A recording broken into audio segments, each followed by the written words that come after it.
بسم اللہ الرحمن الرحیم۔ حضرت صلی اللہ علیہ وآلہ وسلم پر نزول وحی کا ابتدائی دور۔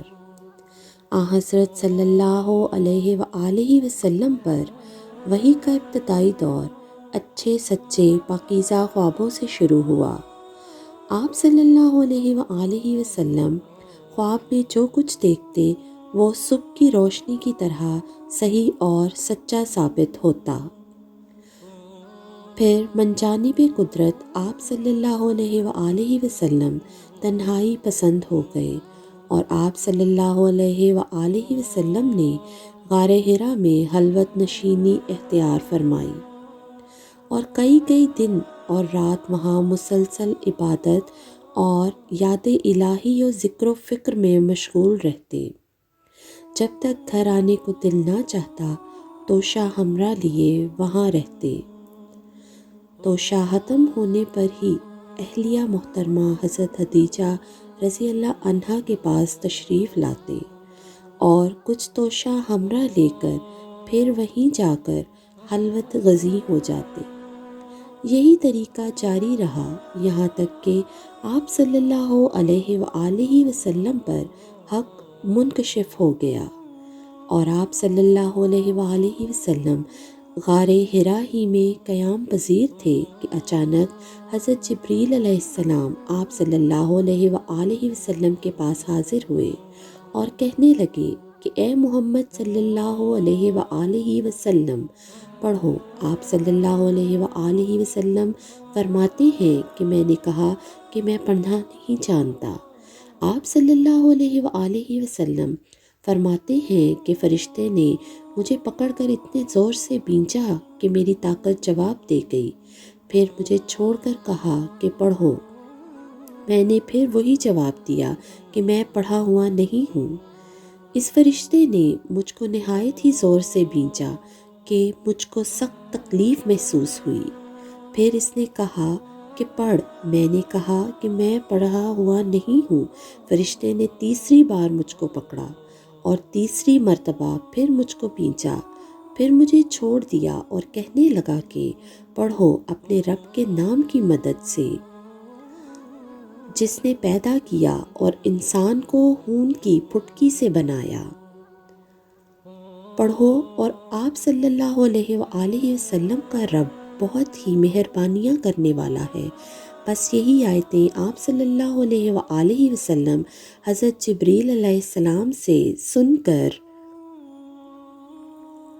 اس حال میں غار حرا سے واپس ہوئے کہ آپ صلی اللہ علیہ وآلہ وسلم کا دل اس انوکھے واقعہ سے کانپ رہا تھا۔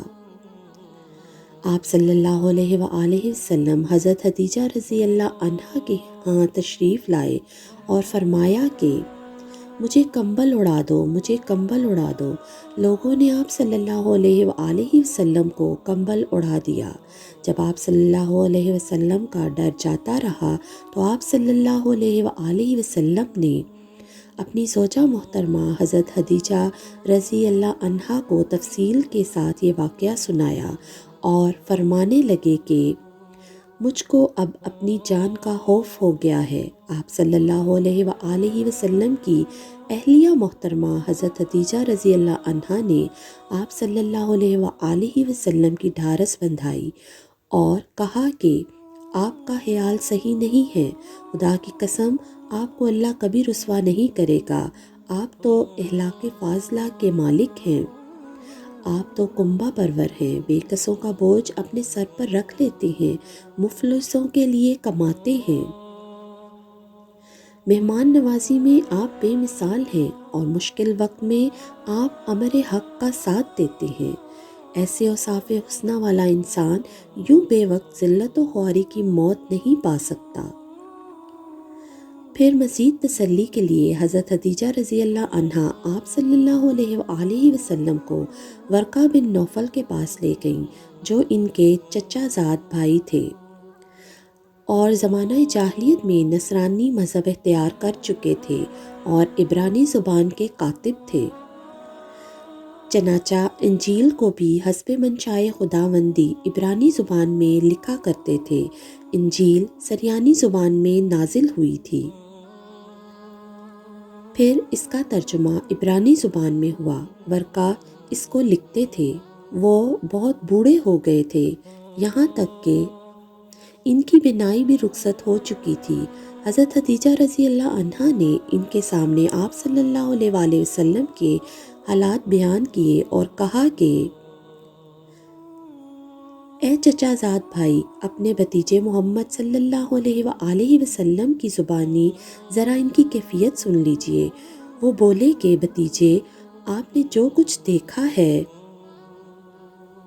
اس کی تفصیل سناؤ۔ چنانچہ آپ صلی اللہ علیہ وآلہ وسلم نے از اول تا آخر پورا واقعہ سنایا، جسے سن کر ورقہ بے اختیار ہو کر بول اٹھے کہ یہ تو وہی ناموس معزز رازدان فرشتہ ہے جسے اللہ نے حضرت موسیٰ علیہ السلام پر وحی دے کر بھیجا تھا۔ کاش میں آپ کے اس عہد نبوت کے شروع ہونے پر جواں عمر ہوتا، کاش اس وقت تک زندہ رہتا جبکہ آپ کی قوم آپ کو اس شہر سے نکال دے گی۔ رسول کریم صلی اللہ علیہ وآلہ وسلم یہ سن کر تعجب سے پوچھا کہ کیا وہ لوگ مجھ کو نکال دیں گے، حالانکہ میں تو ان میں صادق و امین و مقبول ہوں؟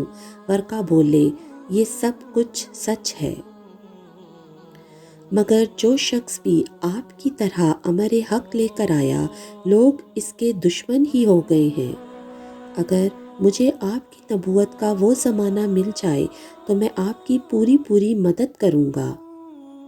مگر ورقہ کچھ دنوں کے بعد انتقال کر گئے، پھر کچھ عرصہ تک وحی کی آمد موقوف رہی۔